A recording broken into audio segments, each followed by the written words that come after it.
నమస్కారం. ప్రస్తుతం దేశంలో ఆర్ఎస్ఎస్ మీద చర్చ జరుగుతోంది. ఇన్నేళ్లుగా ఆర్ఎస్ఎస్ రిజిస్టర్ కాని సంస్థ అని, దాని ఆదాయం ఎంతో ఎవరికి తెలియదని, కోట్ల కోట్ల డబ్బులు ఖర్చు పెడుతున్నారు. ఆ ఆర్ఎస్ఎస్ చీఫ్కు Z+ కేటగిరీ ప్రొటెక్షన్ ఇస్తున్నారు. అదంతా ఎవరి వల్ల? ఈ దేశ సామాన్య పౌరులు కట్టే ట్యాక్సుల వల్ల జరుగుతుంది కదా. అట్లాంటప్పుడు జవాబుదారీతనం వాళ్లకు అక్కర్లేదా? ఆర్ఎస్ఎస్ బీజేపీలు ఇప్పుడు అధికారంలో ఉన్నాయి. వాళ్ళు ముందు జవాబుదారీగా ఉండాలి ప్రజలకు. వాళ్ళు ఉండి ఇతరులకు ఆదర్శప్రాయంగా ఉండాలి కదా. అంతే, మనం అంతకంటే ఎక్కువ ఏమీ వాళ్లను డిమాండ్ చేయటం లేదు.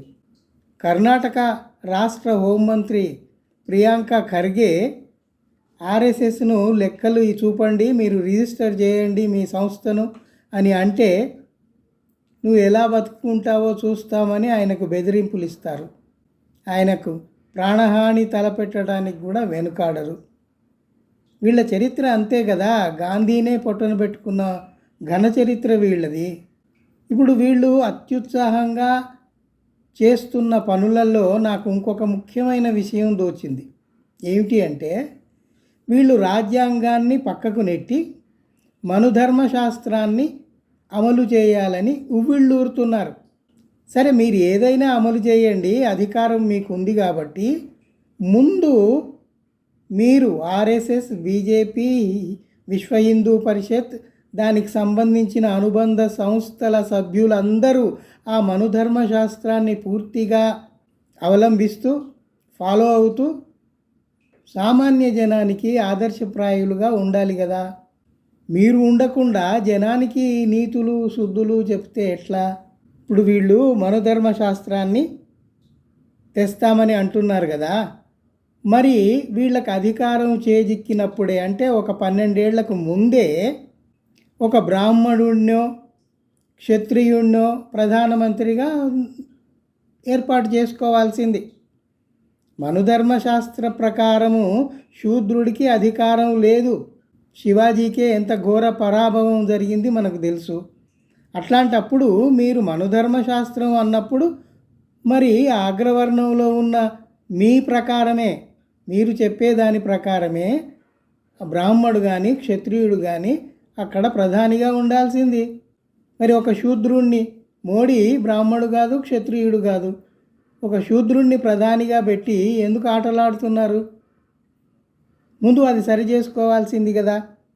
ఇంకొకటి చాలా ముఖ్యమైన విషయం, ఆర్ఎస్ఎస్, బీజేపీ, విశ్వ హిందూ పరిషత్ లాంటి అనుబంధ సంస్థల సభ్యుల ఇళ్లల్లో భర్తలు చనిపోయిన ఆడవాళ్ళు ఉండి ఉంటారు కదా. మరి వాళ్లను ఇంతకాలం ఎందుకు ఉంచారు? మీ మనుధర్మశాస్త్ర ప్రకారం ఏం చేయాలి? సతీ సహగమనం చేయాలి. వాళ్ళ భర్తల చితుల మీదనే వాళ్లను పంపించేయాలి. మరి ఎందుకు పంపించలేదు? మనుధర్మశాస్త్రం మీరు చెప్పేదాన్ని బట్టే ఇక్కడ ప్రశ్నలు వస్తున్నాయి. అది కాకుండా ఈ ఆర్ఎస్ఎస్, బీజేపీ, విశ్వ హిందూ పరిషత్తుకు సంబంధించిన ఇతర అనుబంధ సంస్థలలో ఉన్న సభ్యులు చాలామంది తమ కూతుళ్లకు ముస్లింలను అల్లుళ్ళుగా తెచ్చుకున్నారండి. ముస్లింలను అల్లుళ్ళుగా తెచ్చుకొని ముస్లింలను ద్వేషించండి అని సామాన్య ప్రజలకు ఎందుకు విద్వేష ప్రసంగాలు చేస్తున్నారు? ఇది తప్పు కదా. మీరు పాటించి మాకు ఆదర్శప్రాయంగా ఉండండి అని అంటున్నాను. అంతకంటే నేను ఏమీ విమర్శించటం లేదు. అంటే మీరు ఇప్పుడు ఏం చేయాలి? మీ కూతుళ్లకు వెంటనే విడాకులు అప్లై చేసి మీ అల్లుళ్ళందరినీ జమ చేసి వాళ్ళను పాకిస్తాన్కు పంపాలి. అప్పుడు ఈ సామాన్య జనం అంతా ఒప్పుకుంటారు, ఎస్ మీరు సరైన పద్ధతిలో నడుస్తున్నారు అని.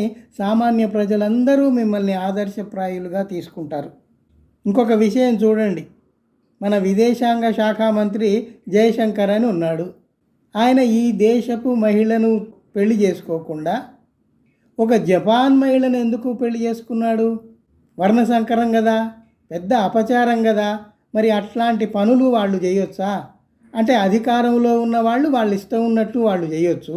అధికారం లేక సామాన్యంగా బతుకుతున్న సామాన్యులకు మాత్రం మీరు నిబంధనలు విధిస్తారు, బెదిరిస్తారు.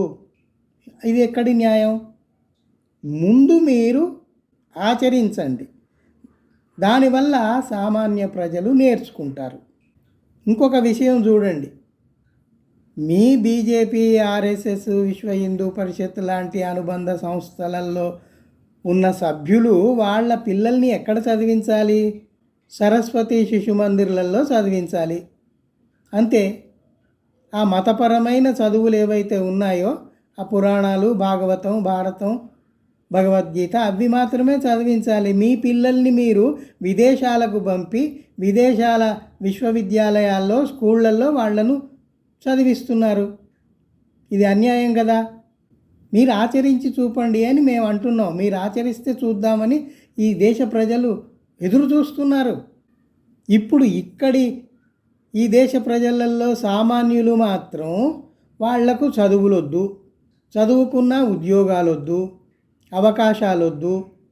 ఉద్యోగాలు లేవు అని అంటే దేశ ప్రధాని చెప్తాడు, మీరు పకోడాలు చేసి అమ్ముకోండి అని ఉచిత సలహా పారేస్తాడు. ఆ పని మీరే చేయొచ్చు కదా. మీ కుటుంబ సభ్యులతో ఆ పని చేయించవచ్చు కదా. ఆదాని, అంబానీ ఇట్లాంటి కార్పొరేట్ వాళ్ళందరి పిల్లలకు జై శ్రీరామ్ అని జెండాలు ఇచ్చి రోడ్ల మీద తిప్పండి. అది చూసి మాలాంటి సామాన్యులు నేర్చుకుంటారు, మిమ్మల్ని ఆదర్శంగా తీసుకుంటారు. మీరు ఎట్లా చేయాలో, ఎట్లా ప్రవర్తించాలో మాకు ప్రాక్టికల్ డెమాన్స్ట్రేషన్ చేయొచ్చు కదా. అది చేయటం లేదు. ఇదేం పద్ధతి? నేను అనేది ఏమిటంటే చాలా సింపుల్. మీరు మనువాదాన్ని అమలులోకి తేవాలంటే అందులోని విషయాలన్నీ మీ సభ్యులు ఎవరైతే ఉన్నారో వాళ్ళు పూర్తిగా 100% అవలంబించండి. ఈ దేశ ప్రజలకు చేసి చూపండి. అప్పుడు ఈ దేశ ప్రజలు నేర్చుకుంటారు, మిమ్మల్ని అనుసరిస్తారు. ఇప్పుడు ఇన్ని ఘోరాలు జరుగుతూ ఉంటే ఒక సామెత ఉందండి, ఉట్టికెక్కలేనమాట స్వర్గానికి ఎక్కింది అని ఒక సామెత. ఎందుకు పనికిరాని ఒక విషయాన్ని తీసుకొని నేను నెహ్రూ రికార్డును బ్రేక్ చేశాను అని సంకలు గుద్దుకొని తిరగటం గొప్ప పనా? నెహ్రూ ఏం చేశాడు ఈ దేశానికి? ఈ దేశాన్ని is the builder of the country. ఆయన ప్రజాస్వామ్యాన్ని బతికించడం బట్టే ఇట్లాంటి చదువురాని వాళ్ళంతా మూకంతా కుట్రలు చేసి, కుతంత్రాలు చేసి అధికారం చేజిక్కించుకున్నారు. ఆ ఓటు చోరీ గురించి అందరూ మాట్లాడుతున్నారు దేశ ప్రజలు. దానికి జవాబు చెప్పండి. కొన్ని లక్షల తప్పిదాలు చేసి ఈ దేశ ప్రజలకు ఒక్కసారి కూడా క్షమాపణలు చెప్పకుండా తప్పించుకొని తిరుగుతున్నారు. నిన్నటికి నిన్న G7 అక్కడ జరిగితే మోడీ ట్రంప్ దగ్గర కూర్చొని జీ హుజూర్ అని వచ్చేసాడు. అరే, అక్కడ నౌకలో మన భారతీయులు 4-5 చనిపోయారు అంటే ప్రశ్నించే తెలివి లేదు. అక్కడ టెలిప్రాంప్టర్ లేదు కాబట్టి క్యూ కార్డులన్నీ వెతుక్కొని చదువుకొని మాట్లాడతాడు. ఇట్లాంటి చదువురాని ప్రధాని, చదువురాని మంత్రులు, చదువురాని వ్యవహారం మనకు అవసరమా? ఒకడు ఆ బీజేపీ జనరల్ సెక్రటరీ అట, సుధాంశు త్రివేది ఏదో ఉంది. నెహ్రూను పండిట్జీ అని ఎందుకు అనాలి? ఆయన ఏమైనా ధోతి కట్టుకున్నాడా? ఆయనకు సంస్కృతం వచ్చా? ఆయనను పండిట్జీ అనటానికి నాకు ఇష్టం లేదు. ఇష్టం లేకపోతే అనకు. పండిట్జీ ముందు నువ్వెంత అసలు ఇన్సిగ్నిఫికెంట్ పీపుల్, ఇన్సిగ్నిఫికెంట్ గవర్నమెంట్స్. అసలు మీకు మాట్లాడే అర్హతే లేదు నెహ్రూ గురించి. అందువల్ల నాకు దోచిన ఈ విషయాలు, ఈ మనుధర్మశాస్త్రం అంటున్నారు కదా, ముందు దాన్ని మీరు అమలు చేసి మా జనానికి చెప్పండి అని నేను సవినయంగా కోరుకుంటున్నాను. అంతకంటే ఏం లేదు. సో నా ఆలోచనలు మీతో పంచుకుందామని 4 విషయాలు చెప్పాను. నేను చెప్పిన దాంట్లో ఏమైనా వాస్తవం ఉందా, సబబుగా ఉందా మీరే ఆలోచించి నిర్ణయం తీసుకోండి. ప్రస్తుతానికి సెలవు. మరోసారి మరో విషయం మీద మాట్లాడుకుందాం.